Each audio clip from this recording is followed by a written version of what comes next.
Hello neighbor, welcome to today's video. Last summer when I went to Pittsburgh, one of the places I visited was the Heinz History Center. And when I went there, I saw something that I was not expecting to see. The Heinz History Center is the home of some of the set pieces, a lot of the puppets, and several of the wardrobe pieces for Mr. Rogers' Neighborhood. This is because back when Mr. Rogers was filming his neighborhood, the filming happened in Pittsburgh, so it made sense for them to just store it there in one of the museums. And this was a very happy surprise for me. I was a fan of Mr. Rogers growing up, and it was nice to have that nice nostalgia. Like, there's nothing bad associated in my mind with Mr. Rogers whatsoever. Now, the rest of the exhibit that they kind of crammed it into, they did cram it into a room that I think could have been better organized. But, like, getting up close to see the cardigan and, the cardigans he wore and, like, the puppets, and I got to see the castle for the Land of Make-Believe, which was bigger than I was expecting it to be, honestly. And then I proceeded to do something that I don't typically do. So on the way out from the museum, before I left completely, I went into the gift shop. I don't typically go into the gift shops of museums, because when I got into the habit of visiting museums, I was a lot more frugal with my money, and I didn't really want to waste money on, like, stuff that would just accumulate and just add junk to my life. But this time was different. Like, I felt like I needed to go into the gift shop museum for whatever reason, and I'm very glad I did, because I got this. This is a crochet kit for Mr. Rogers' Neighborhood. It gives instructions for how to make Mr. Rogers, 9 of the puppets, and the trolley. And I've decided I'm going to make them all. Now, there's only yarn for Mr. Rogers and Daniel the Tiger. I'm going to have to scrape up the yarn for everyone else for my scrap collection, which means they're probably not going to look exactly the same, but that's okay. And I've decided I'm going to make them in a way that you guys can watch, especially since the world has gotten relatively overwhelming and we just need something to calm down. I think many people just need a chance to take a breath, which was something Mr. Rogers recognized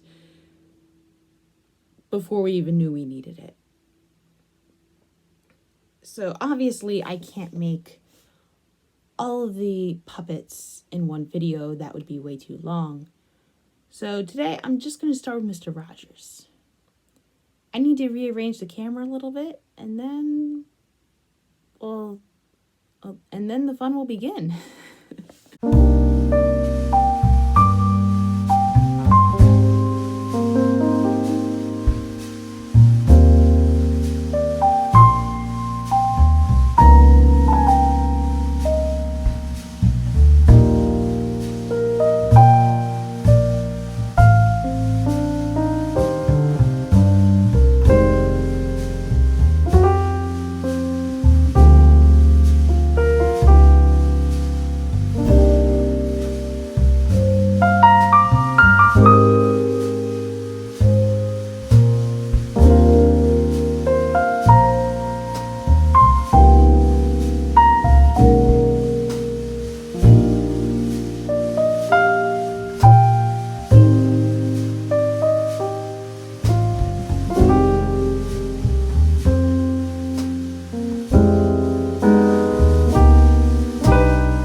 here is Mr. Rogers, and in case it wasn't obvious, it did not go as planned.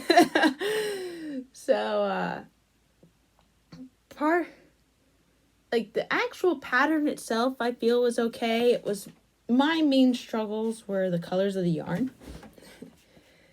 Like, as far as I know, I am not colorblind anyway. I see color relatively well. But it's a lot more obvious on the screen. You can see the pants are 2 different colors. That's because when it said to work on Mr. Rogers' pants, it said anthracite gray. So of course I went for the first gray. But this is anthracite gray. And I don't know if you can see it, but it looks green. It has this greenish hue to it. And I went for the obvious gray, which actually was meant for his hair. So now it was the anthracite gray for the hair. And then, I mean, there was a gauge. I hope I was following a gauge. I don't know if I was, but with the nature of kits, I'm pretty sure Mr. Rogers never had a sweater like this. But I mean, you can see I ran out of this color pretty soon, so you saw me bring in this, which I think was a pretty good dupe. And, like, I had that much white left. I didn't know if it'd be enough for the sleeve, so I brought in this, which blended in very well. And I just automatically started with the blue sleeve like this because I only had that much red left, and I knew it wouldn't be enough for another whole sleeve. Even though this is not, like, on the screen it looks red, but in person, this is straight up orange. This is, like, carrot orange. And I had some more of this yarn, but this has a greenish hue to it. I didn't want to give Mr. Rogers a greenish hue because he's human. When humans have greenish hues, there's usually something wrong. Yeah. But it was a nice, delightful pattern to be working on, like. But with this, you know who is colorblind? Mr. Fred Rogers. So that's why I wasn't too concerned about just leaving the mistakes in there because, I mean, Mr. Fred Rogers, like everyone else, likes himself just the way he is. So, yeah. The sleeves seem bigger than they needed to be. Like, while Mr. Rogers never wore a sweater like this, I don't think he'd be against wearing a sweater like that, quite honestly. I still have a bunch of this blue left, so maybe I'll use it for the owl. Who knows? Like, part of me was thinking, like, oh, I should make the blue sweater instead because I have enough to make a dupe of it. But now I'm wondering if I'm going to have enough yarn to make Daniel Striped Tiger. We'll see. But we have Mr. Rogers. It's good that we have Mr. Rogers. I'm very happy with my Mr. Rogers. Even though the yarn is so rough. Oh my gosh. The dupe I put in is much softer, which means he gives softer hugs. But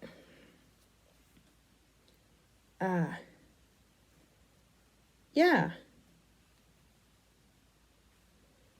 This yarn is so rough, which I guess if you're trying to cut costs on a knitting kit, the quality of the yarn is where you go, yeah? If the person wants a better yarn, like most of the people doing these kits probably don't know how to crochet very well. So, they do have instructions for it. Like, they do call it an adjustable ring, which threw me off because, like, I'm used to reading it as a magic ring. Yeah. Next time when we come back, we're going to voyage a little bit farther into the neighborhood of make-believe and make his little puppet pals, which actually are puppets. Anyway, that was today's entertainment. Have a nice day.